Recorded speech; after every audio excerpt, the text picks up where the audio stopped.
ముఖ్యమంత్రి చంద్రబాబు ఒక మంచి నిర్ణయం తీసుకున్నారు. అక్టోబర్ 2వ తేదీన గాంధీ జయంతి సందర్భంగా ఏపీ ప్రజలకు అవసరమైన కుల ధృవీకరణ పత్రాన్ని నేరుగా ఇంటికే తీసుకువచ్చి అందించనున్నారు. ఒకప్పుడు క్యాస్ట్ సర్టిఫికెట్ కావాలంటే భగీరథ ప్రయత్నం చేయాల్సి వచ్చేది. ఇప్పుడు దీనికోసం ప్రజలెవరూ కార్యాలయాల చుట్టూ తిరగాల్సిన అవసరం లేదు. ప్రస్తుతం రాష్ట్రంలో కుల ధృవీకరణ కోసం సర్వే జరుగుతోంది.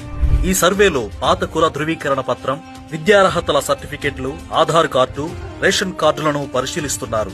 అనంతరం అర్హులైన వారికి నేరుగా ఇంటికి వచ్చి సిబ్బంది కుల ధృవీకరణ పత్రాన్ని అందజేస్తారు. సర్వే ఈ నెల 15వ తేదీతో ముగియనుంది. కొంతమంది మొబైల్ ఫోన్లకు 25 రోజుల్లో ప్రాసెస్ మొత్తం పూర్తవుతుందని మెసేజ్లు వస్తున్నాయి. కొంతమంది దరఖాస్తు చేయకపోయినా నేరుగా ఇంటికే వస్తుండటంతో ఆశ్చర్యానికి గురవుతున్నారు. దీనిపై ప్రజలు సంతోషాన్ని వ్యక్తం చేస్తున్నారు. సర్వే పూర్తయిన కొన్ని కుటుంబాలకు ప్రభుత్వం కుల ధృవీకరణ పత్రాలు పంపించి అభిప్రాయాలు తెలుసుకుంటోంది.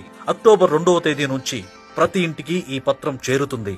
ప్రజలు రెవెన్యూ కార్యాలయాల చుట్టూ తిరగాల్సిన అవసరం లేకుండా ముఖ్యమంత్రి ఈ నిర్ణయం తీసుకున్నారు. రాష్ట్ర వ్యాప్తంగా వీఆర్ఓలు ఇంటింటికి తిరిగి వివరాలు సేకరిస్తున్నారు. కార్యాలయాల చుట్టూ తిరగాల్సిన అవసరం లేకుండా నేరుగా ఇంటికి క్యాస్ట్ సర్టిఫికెట్